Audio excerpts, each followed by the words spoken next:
Hello everyone. Today we are here to understand the sentence framing structure. आज हम आपके लिए लेकर आए हैं सेंटेंस फ्रेमिंग।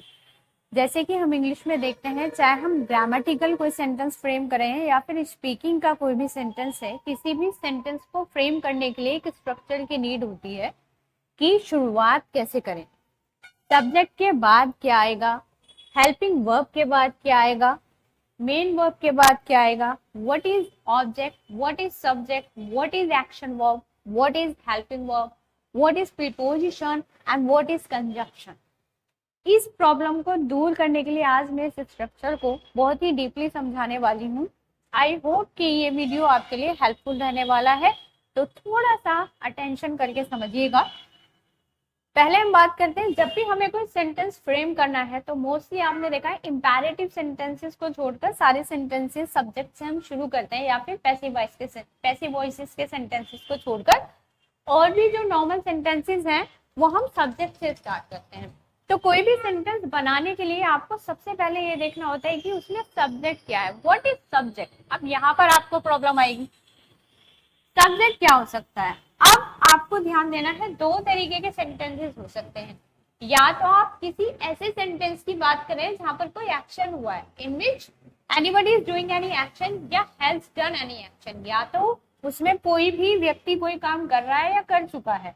तो काम करने वाला जो पर्सन है, एक्शन डूअर, जो काम को करता है, काम को करने वाला, वो आपका सब्जेक्ट कहलाएगा। या फिर दूसरे टाइप का आपका सेंटेंस हो सकता है केवल इंफॉर्मेटिव सेंटेंस, जो नॉन एक्शन सेंटेंसेस, केवल इंफॉर्मेटिव सेंटेंस हो सकता है जहां पर कोई एक्शन नहीं हुआ है, नॉन एक्शन सेंटेंस है। तो वहां पर सब्जेक्ट कौन होगा, वहां पर आपका सब्जेक्ट होता है जिसके बारे में आप बात कर रहे हैं, जिसके बारे में आप इंफॉर्मेशन दे रहे हैं।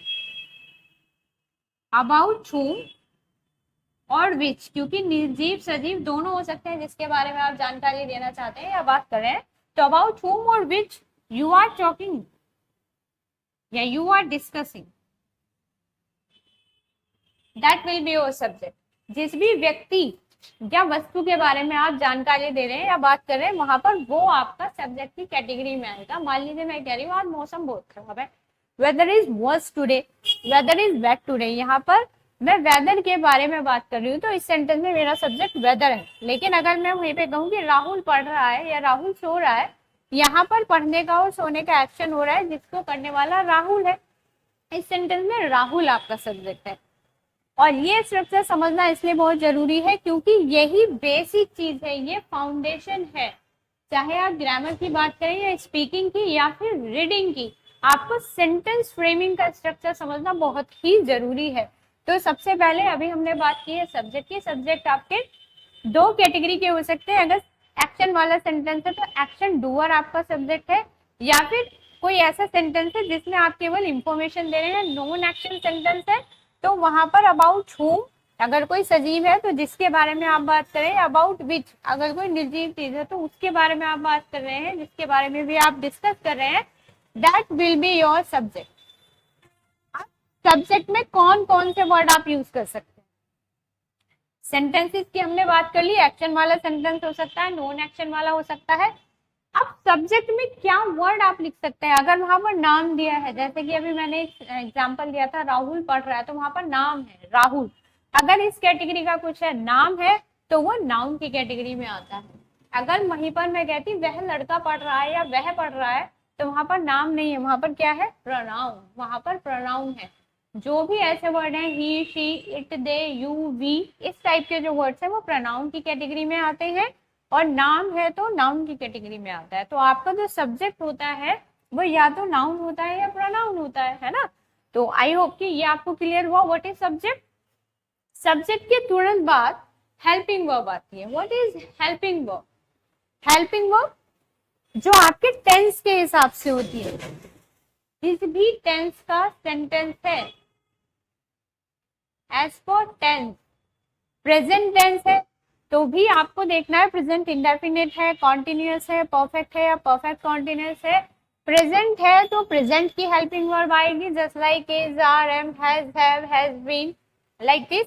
और अगर पास्ट का सेंटेंस है तो पास्ट की हेल्पिंग वर्ब आएंगी was, were, had been, like this. और अगर फ्यूचर का सेंटेंस है तो फ्यूचर की हेल्पिंग वर्ब आएगी just like will be, will have been, will have, like this. और अगर सेंटेंस टेंसेस का है ही नहीं तो हो सकता है मॉडल वर्ब का हो, एज पर मॉडल वर्ब। तो वहां पर आपको मॉडल वर्ब यूज करनी है। और मॉडल वर्ब में आप सभी जानते हैं कैन, कुड, मे, माइट और to. There are lots of modal verbs also, there are many modal verb also. और अगर सेंटेंस टेंस का है ही नहीं तो हो सकता है कि वो मॉडल वर्ब का सेंटेंस है, तब आप मॉडल वर्ब्स यूज कर सकते हैं। मॉडल वर्ब में भी हम पढ़ेंगे कि कौन कौन से मॉडल वर्ब होते हैं, can, could, may, might and must, ought to, should be. There are many modal verbs. We will learn about that also.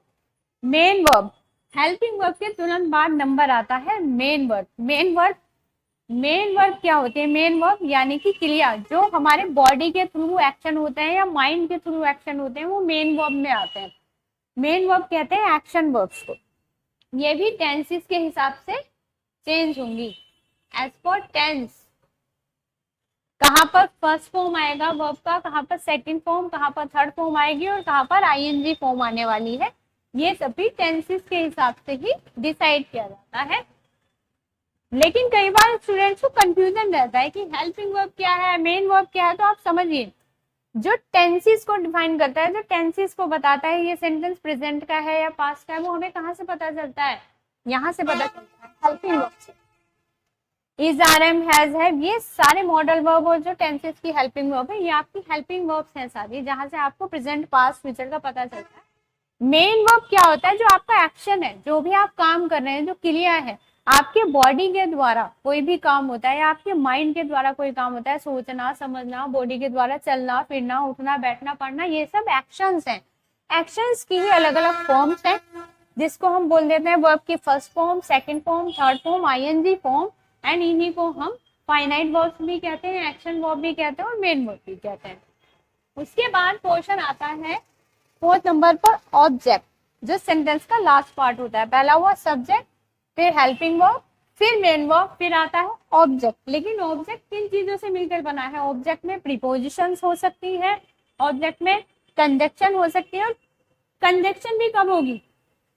जब आपको कोई दूसरा सेंटेंस शुरू करना है। पहले हम प्रीपोजिशन के बारे में समझ लेते हैं। What is preposition? प्रीपोजिशन एक ऐसा वर्ड है जो सेंटेंस में आपके इस वाले पार्ट की सिचुएशन को बताता है।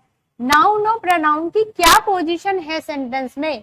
जैसे कि प्रीपोजिशन में शब्द आएंगे in, into, on, upon, at, before, after. For example, अगर मैं कहूँ रीना कमरे में है, तो इंग्लिश में आप इसको कैसे कहेंगे? Reena is in her room या रीना इज इन रूम। अगर मैं यहाँ से इन हटा दूं तो मुझे पता ही नहीं चलेगा रीना की क्या पोजीशन है।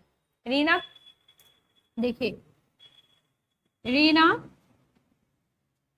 Is in her room, Reena अपने कमरे में है। लेकिन ये मेरा सब्जेक्ट है जिसके बारे में बात कर रही हूँ, ये मेरा हेल्पिंग वर्ब है, ये मुझे बता रहा है सेंटेंस प्रेजेंट का है, इसको मैं हटा देती हूँ।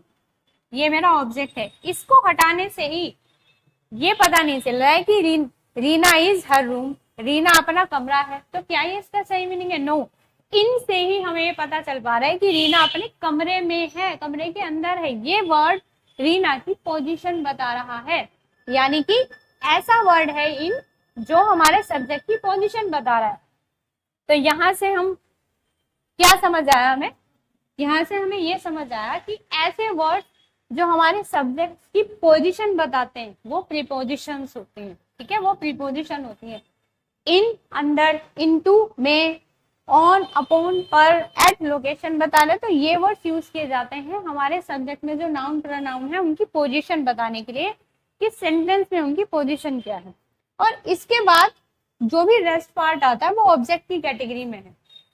लेकिन कंजक्शन कब यूज होता है? मान लीजिए यहाँ तक सेंटेंस पूरा करने के बाद अब मुझे एक और सेंटेंस इसमें ऐड ऑन करना है, अब मुझे एक और सेंटेंस इसमें जोड़ना है, एक नया सेंटेंस मुझे बनाना है। लेकिन बीच में मुझे एक वर्ड लगाना होगा, that is called connectors, linkers, otherwise conjunctions. ठीक है। कंजक्शंस क्या होते हैं? ऐसे वर्ड्स जो दो सब्जेक्ट्स को या फिर दो सेंटेंसेस को जोड़ता है। ऐसे वर्ड्स जो दो वर्ड्स को जोड़ेंगे या फिर दो सेंटेंसेस को जोड़ेंगे, उनको हम कंजक्शंस कहते हैं। कंजक्शंस भी बहुत सारी हैं जिनको हम आगे सीखेंगे। अभी मैंने एग्जांपल्स के लिए कुछ लिखे हैं, जैसे एंड, और, सो, बिकॉज, सिंस। कुछ ऐसे वर्ड जो दो वर्ड्स को, टू सब्जेक्ट्स को या टू सेंटेंसेस को, टू और मोर देन टू सेंटेंसेस को आपस में जोड़ते हैं, वो कंजक्शंस कहलाते हैं। और उसके बाद वापस एक नया सेंटेंस शुरू हो जाता है जो बिल्कुल इसी फॉर्मेट पे बनाया जाता है। ठीक है। अब हम कुछ एग्जाम्पल्स देखते हैं। फॉर एग्जाम्पल, यहाँ पर मैं कह रही हूँ Ravi is a good boy. अभी मैंने बिल्कुल सिंपल सेंटेंस लिया है ताकि हम सब समझें। यहाँ पर हमने कहा है रवि एक अच्छा लड़का है। किसके बारे में बात हो रही है? रवि के। तो रवि क्या है? सब्जेक्ट। यहां से मुझे पता चल रहा है कि प्रेजेंट का सेंटेंस है इज हेल्पिंग वर्ब। ये जो पोर्शन बचा है object. Now I am saying Reena is sleeping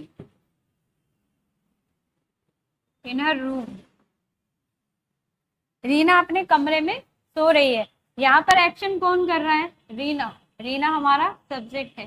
present past का कहाँ से पता चल रहा है? यहाँ से। ये हमारी हेल्पिंग वर्ब है। क्या एक्शन हो रहा है? सोने का। ठीक है। और ये आईएनजी फॉर्म वाला हमारा V4 यानी वर्ब के फर्स्ट फॉर्म में आईएनजी ऐड किया हुआ है। इनसे हमें पोजीशन पता चल रही है। रीना कहाँ सो रही है? अपने कमरे में। ये प्रीपोजिशन है। और ये पार्ट हमारा ऑब्जेक्ट है। जो रेस्ट पार्ट होता है दैट इज कॉल्ड ऑब्जेक्ट। तो ये पूरा हमारा स्ट्रक्चर होता है किसी भी सेंटेंस को फ्रेम करने का। कोई भी सेंटेंस जो बनता है सब्जेक्ट से शुरू होता है, ऑब्जेक्ट पे खत्म होता है। सब्जेक्ट के तुरंत बाद हेल्पिंग वर्ब आती है जो टेंसेस के हिसाब से आती है। फिर एक्शन वर्ब आता है जिसको हम मेन वर्ब भी कहते हैं। ये भी टेंसेस के अकॉर्डिंग आता है, first form, second form, third form या आईएनजी फॉर्म। इसके बाद प्रीपोजिशन आती है। जरूरी नहीं है कि हर सेंटेंस में प्रीपोजिशन आए, क्योंकि हर सेंटेंस में रिक्वायरमेंट नहीं होती। जैसे कि इस वाले सेंटेंस में कहीं प्रीपोजिशन नहीं है, जरूरत ही नहीं है। Ravi is a good boy, Ravi एक अच्छा लड़का है। इस वाले सेंटेंस में प्रीपोजिशन है क्योंकि यहाँ पर हमें सब्जेक्ट की पोजीशन बतानी है, वो कहाँ है कहाँ नहीं है। Reena is sleeping in her room. Reena अपने कमरे में सो रही है, तो वहां पर प्रीपोजिशन आया। उसके बाद जो पार्ट बचा ये सारा हमारा कंबाइनली ऑब्जेक्ट में काउंट हुआ। ठीक है। ये सारा ऑब्जेक्ट हुआ। इसके बाद अगर मुझे यहाँ पर कोई और सेंटेंस कहना हो तो मैं यहाँ पर एक वर्ड जोड़ूंगी, फिर मैं एक नया सेंटेंस बनाऊंगी। Reena is sleeping in her room and her friend is standing outside. और उसका फ्रेंड बाहर खड़ा हुआ है। तो यहाँ पर मैंने एक नया सेंटेंस शुरू किया, लेकिन इन दोनों सेंटेंसेस को जोड़ने के लिए पहले मैंने एक वर्ड यूज किया जो एंड है, और वो मेरी कंजक्शन है। उसके बाद मैंने एक नया सेंटेंस शुरू किया जो बिल्कुल इसी फॉर्मेट पे बना हुआ है। तो आई होप कि आपको सेंटेंस बनाने का स्ट्रक्चर समझ में आया होगा। अगर हमें सेंटेंस फ्रेमिंग का स्ट्रक्चर पता है तो हम आसानी से सेंटेंस को फ्रेम कर सकते हैं। आपको सीरीज वाइज पोजीशन पता होना चाहिए कि सब्जेक्ट के तुरंत बाद हेल्पिंग वर्ब होती है, उसके तुरंत बाद एक्शन वर्ब होती है, फिर अगर सेंटेंस में रिक्वायर्ड है तो प्रीपोजिशन आता है, नेक्स्ट सेंटेंस ऐड ऑन करना है तो कंजक्शन आता है, फिर एक नया सेंटेंस हम फ्रेम करते हैं जो इसी फॉर्मेट पे बेस्ड होता है। तो अगर आपको समझ आया है तो आप एक एक सेंटेंस फ्रेम करके बताइए कमेंट बॉक्स में। मिलते हैं नेक्स्ट वीडियो में कुछ नई जानकारी के साथ। Bye bye.